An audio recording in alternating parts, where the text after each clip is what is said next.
যাই হোক, একটা অটো ভাড়া করে মিনিট 15 পর এসে উপস্থিত হয় এক বাস স্ট্যান্ডের সামনে। আর কিছুক্ষণের মধ্যেই বাস ছাড়া হবে। বাসে উঠে নিজের সিটে বসে সাময়িক হাঁফ ছাড়ে অনিমেষ। একদম অন্তিম মুহূর্তে সে যে একটা সিট ভাগ্য করে খালি পেয়েছে, না হলে গল্প হয়ে যেত এতক্ষণে। প্রায় ঘন্টা চারেক রাস্তা অতিক্রম করার পর অনিমেষ এসে পৌঁছালো বাঁকুড়ায়।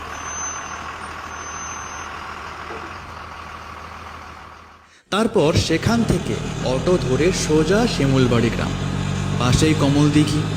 এখান থেকে একটা রিক্সা ভাড়া করলে অনায়াসে পৌঁছে যাওয়া যাবে। সন্ধে হবে হবে করছে। অটো থেকে নেমে ভাড়া মিটিয়ে চারপাশটা একবার ভালোভাবে অবলোকন করে নেয় অনিমেষ। একই দৃশ্য, চারিপাশ প্রায় ফাঁকা, দোকানপাট বন্ধ, শুধু হাতে গোনা কয়েকজন লোক যারা তার সাথে অটো করে এসেছিল, কিন্তু তারাও যেন চোখের নিমেষে কোথায় মিলিয়ে গেল। যে শিমুল বাড়িকে সে চিনত, আজ তার সম্পূর্ণ ভিন্ন রূপ সে চাক্ষুষ করছে। কিছুক্ষণ এদিক ওদিক চেয়ে দেখার পর অগত্যা কোনো উপায় না পেয়ে অবশেষে পায়ে হেঁটে কমলদিঘির উদ্দেশ্যে রওনা দেয় অনিমেষ। কিছুক্ষণ চলার পর অনিমেষের অদ্ভুত অনুভূতি হতে থাকে। তার মনে হয় কেউ যেন তাকে অনুসরণ করছে। অজানা উৎকণ্ঠায় বার কতক পিছনে ফিরে চায় সে, কিন্তু কিছুই দেখতে পায় না। রাস্তা দিয়ে যেতে যেতে তার মনে হতে থাকে এই শিমুল বাড়িতে সে একমাত্র একা, আর অন্য কেউ নেই। ওদিকে যে আবার কি হলো কে জানে। উদ্বিগ্নতার সাথে অনিমেষ দ্রুত পা চালাতে থাকে। মিনিট 15 রাস্তা মিনিট 10 মধ্যে সে অতিক্রম করে ফেলে। কমলদিঘিতে যখন অনিমেষ পদার্পণ করল তখন ভোর সন্ধ্যা। কালচে নীলাভ মায়ায় গোটা পৃথিবী যেন মায়াময়। কমলদিঘিতে প্রবেশ করতেই অনিমেষের বুকটা অজানা আশঙ্কায় ছাত করে ওঠে। অনিমেষ মনে মনে ভাবে, অতিরিক্ত চিন্তাভাবনা করার ফলেই বোধহয় এইসব হচ্ছে। পুরানো বসেদের বাড়ি পার হয়ে কিছুটা হেঁটে যেতেই সামনে তালতলার মাঠ। মাঠ না বলে বিশাল ধুধু প্রান্তর বললেই বেশি ভালো হয়। এই মাঠের দক্ষিণ প্রান্তে একটা তাল গাছ রয়েছে। যুগের পর যুগ সে ঠাঁই হয়ে দাঁড়িয়ে রয়েছে, সকল ঝড় ঝঞ্ঝার সাথে লড়াই করে সে আছে। এই মাঠ পেরোলেই অনিমেষের বাড়ি। এটা শুধু মাঠ নয়, গ্রামের মানুষদের যাতায়াতের অন্যতম রাস্তাও বটে। দিনের বেলায় অগণিত মানুষ এই মাঠ দিয়ে এক প্রান্ত থেকে অপর প্রান্তে যাতায়াত করে। এমনিতেই দেরি হয়ে গেছে, তাই দেরি না করে অনিমেষ দ্রুততার সাথে মাঠ দিয়ে হাঁটতে শুরু করে। কিছু দূর হাঁটার পরে অনিমেষের কানে ভেসে আসে এক গুরুগম্ভীর কণ্ঠ।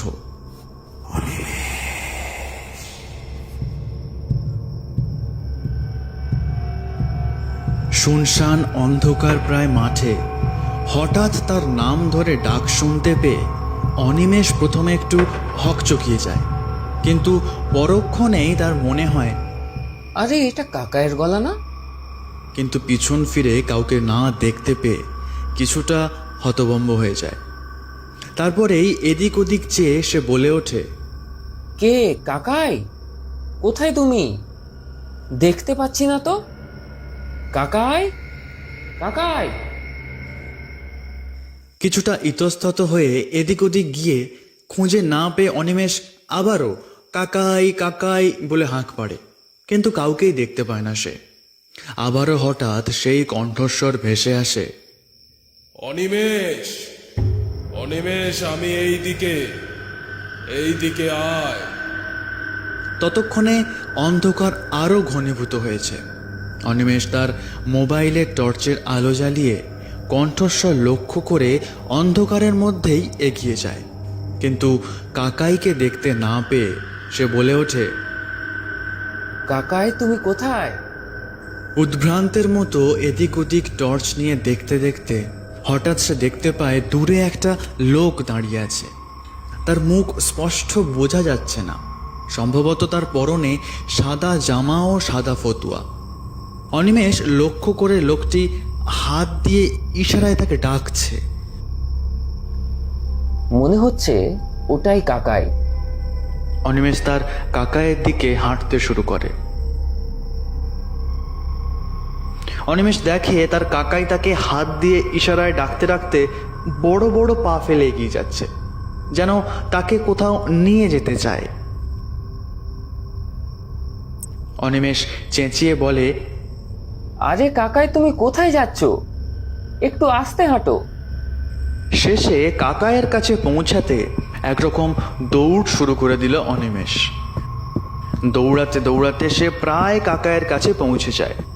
আরে কাকাই, কোথায় যাচ্ছ?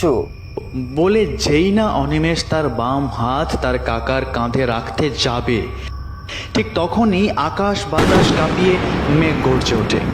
ছিটকে ওঠে অনিমেষ। বাজটা নির্ঘাত একদম কাছে পিঠে কোথাও পড়েছে। অনিমেষ পিছে ফিরে তাকাতেই থ হয়ে যায়। অনিমেষ দেখে মাঠের দক্ষিণ কিনারায় থাকা তাল গাছটির ওপরে বজ্রপাত হয়েছে। গাছটির মাথা থেকে গোড়া পর্যন্ত দাউ দাউ করে আগুন জ্বলছে। এরকম দৃশ্য সে আগে কখনো দেখেনি। বুঝতে পারে আকাশের মুখ বেজায় ভার। তারপরে এই সামনের দিকে তাকাতেই অনিমেষ হতভম্ব হয়ে যায়। আরে কাকাই আবার কোথায় গেল? কাকাই, কাকাই বলে বার কয়েক ডাক দেয় সে। তারপরে হঠাৎই কোনো একটা কিছুর মধ্যে পা লেগে অনিমেষ হুমড়ি খেয়ে মাটিতে পড়ে যায়।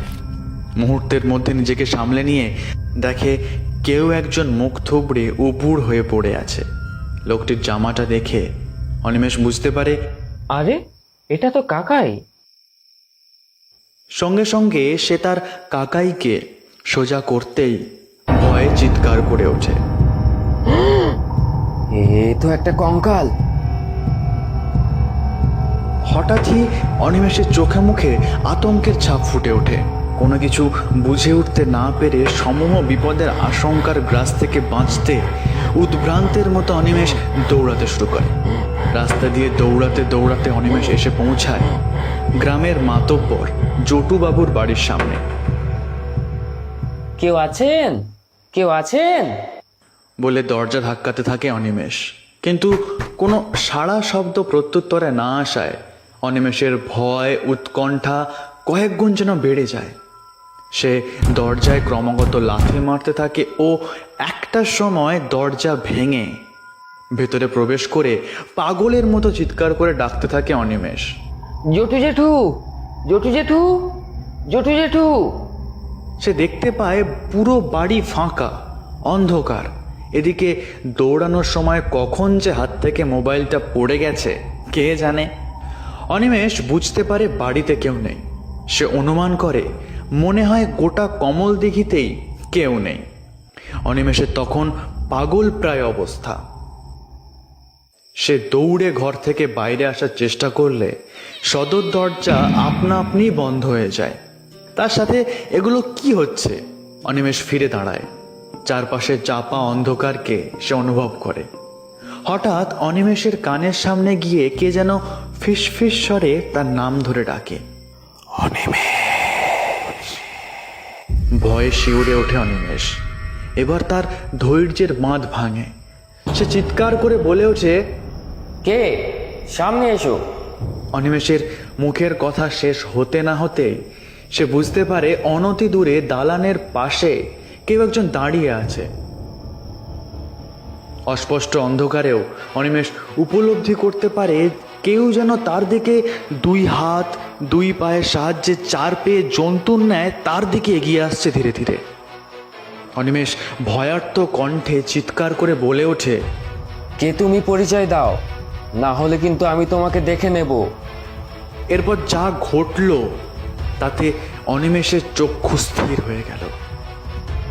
অনিমেষ দেখল তার দিকে এগিয়ে আসা চার পেয়ে জন্তুর ন্যায় মানুষটির খুব সম্ভবত চোখ দুটি আগুনের মতো লাল টকটকে হয়ে উঠেছে। অনিমেষ তখন ভয়ে কাঠ। তার মুখ দিয়ে রা শব্দটুকু বের করার ক্ষমতা নেই। ধীরে ধীরে সেই পৈশাচিক অদ্ভুত সদৃশ্য মানুষটি অনিমেষের সামনে এসে হঠাৎই অদৃশ্য হয়ে যায়। আর সহ্য করতে পারল না অনিমেষ, অজ্ঞান হয়ে মাটিতে লুটিয়ে পড়ে সে। অনিমেষের চোখ যখন খুলল তখন তার আত্মারাম খাঁচা ছাড়া অবস্থা, হাত পা বাঁধা অবস্থায় সে ক্ষতি হয়েছে চিতার উপর। অনতি দূরে দাঁড়িয়ে আছে এক ব্যক্তি। অনিমেষ ক্ষীণ করুণ কণ্ঠে বলে ওঠে, আমি আপনার কি ক্ষতি করেছি? আপনি কেন আমার সাথে এরকম করছেন? সেই বিভৎস দেখতে ব্যক্তিটি অনিমেষের মুখের দিকে তাকিয়ে বলে ওঠে, অনিমেষ! তার সেই কণ্ঠস্বর অনিমেষের কানে প্রবেশ করতেই অনিমেষ যেন মুহূর্তের জন্য স্তব্ধ হয়ে যায়। তারপর বিস্ময় জড়িত কণ্ঠে বলে ওঠে, কাকাই, কাকাই! অনিমেষ নিজের চোখ দুটিকে যেন বিশ্বাস করতে পারছে না। এক মুহূর্তের জন্য তার চোখের সামনে ভেসে ওঠে সকালের চিত্রপট। তার কানে পুনরায় উদ্ভাসিত হয়ে ওঠে সেই কণ্ঠ। হ্যালো অনিমেষ, আমি তোর কাকা বলছি রে। বলছি কি, আমার শরীরটা না ভালো না রে। তুই শিগগির চলে আয়, কিছু সুবিধের বুঝছি না রে। তুই তাড়াতাড়ি চলে আয়। এই বলে ফোনটা কেটে যায়। এরপর বেশ অনেকবার চেষ্টা করলেও আর কল কানেক্ট হয়নি। কিন্তু কাকাইয়ের এমন দশা হলো কি করে? এমনই 7-5 ভাবার সময় গর্জে ওঠে অনিমেষের কাকাই। পাপিষ্ঠ নরাধম, এইভাবে বেইমানি করলি আমার সাথে? তুমি কি বলছো কাকাই? আমি তোমার সাথে বেইমানি করেছি? হ্যাঁ, তুই আমার সাথে বেইমানি করেছিস। আমি কিচ্ছু বুঝতে পারছি না, কি হচ্ছে এইসব?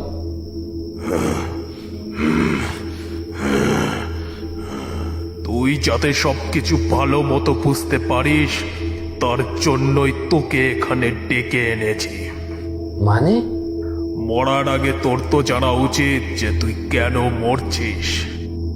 ভয়ে অনিমেষের চোখ দুটি বড় বড় হয়ে ওঠে। বিস্ফারিত দৃষ্টিতে সে তার কাকাইয়ের চোখের দিকে তাকিয়ে বলে ওঠে, এসব কি বলছো?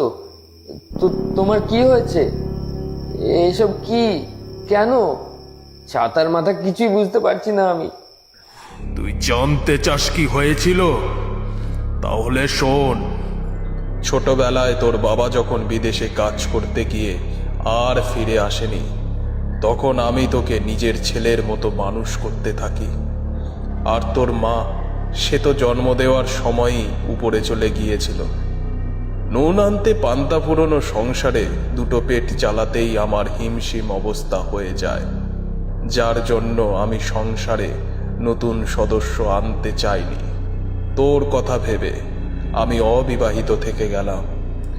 অনেকেই আমাকে বলেছিল তোকে ছোটবেলাতেই কাজে লাগিয়ে দিতে, কিন্তু আমার মন তাতে সায় দেয়নি।